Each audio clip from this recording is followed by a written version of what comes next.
One of the things that I love about being Gen X is how the stuff that made me this caring, progressive soy boy, yes, I'm vegan, can also be considered so offensive, even by my own kind. I'm talking about the stuff I watched and read when I was growing up, because I'm obsessed and have always been with how good something can be if the creator doesn't really care about our feelings.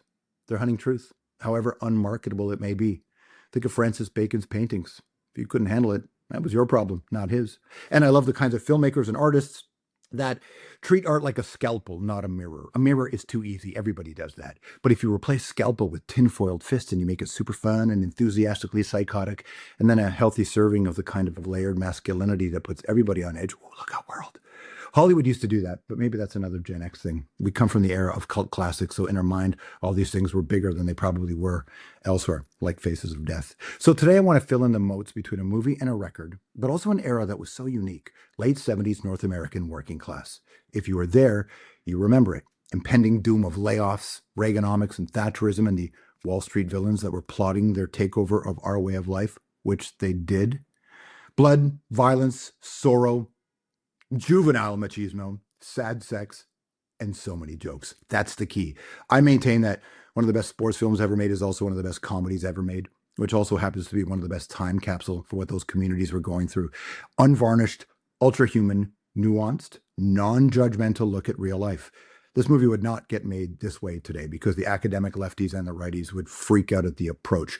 The human look at men in the way that a lot of them relate to each other, the way they did it in a comedic way, and the brilliant women who actually came out the winners in many respects. A comedy. Maybe in another post I can tell you what I really think of the evolution of sports commentary in the streaming era. I mean, I do have inside knowledge on that after all. But I do think every sports writer and podcaster who talks a lot about this movie should actually dive into the nuance and the power of the story of the writer Nancy Dowd. Nancy's brother played minor league hockey, but did you know that her first feature film was commissioned by Jane Fonda? It was about soldiers returning from Vietnam. It's called Coming Home. She won an Oscar for it.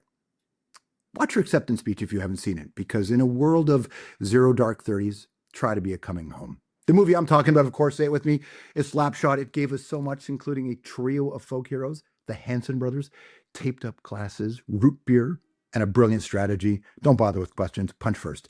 You know it was based on real people. I can prove it. Here's the photo of me and them when I was just a baby in this business. Oh, but wait, there's more. In the dusty corners of Canadian music history, away from all the polite radio playlists and industry-craving galas, there's a hidden world of bands who did their time in beer-soaked basements, battered dive bars, and they did it for themselves and for their friends. They weren't chasing fame. This stuff was never going to be that famous. They were chasing a sound and a good time and a rawness.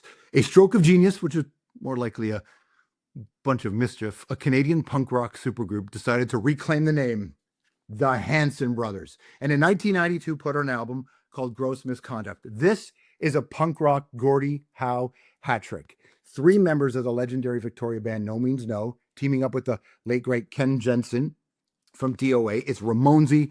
It's a ripping 14 tracks like they were racing a Zamboni downhill towards a rink with school kids playing shinny.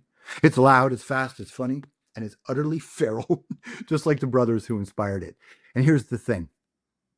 It's not on streaming. You've got to dig. You've got to hunt it down on vinyl like some lost artifact of punk rock archaeology. But when you drop the needle, it is an unholy love letter to hockey violence, bad behavior, and the art of not giving a damn, but all in good fun. This one isn't just music. It's the best kind of mayhem. It is Canadian punk at its most gloriously unhinged. And if the spectacle of it all is too much, just remember what Aristotle said, and I'm paraphrasing, though I'm certain he would love the movie and the record. Tragedy is the imitation of an action that is serious, complete, and of a certain magnitude, but through pity and fear affecting the proper catharsis of these emotions. What he means is we're drawn to violence or suffering in art, not out of depravity, but for emotional release. Purge and cleanse your emotions through the experience of art.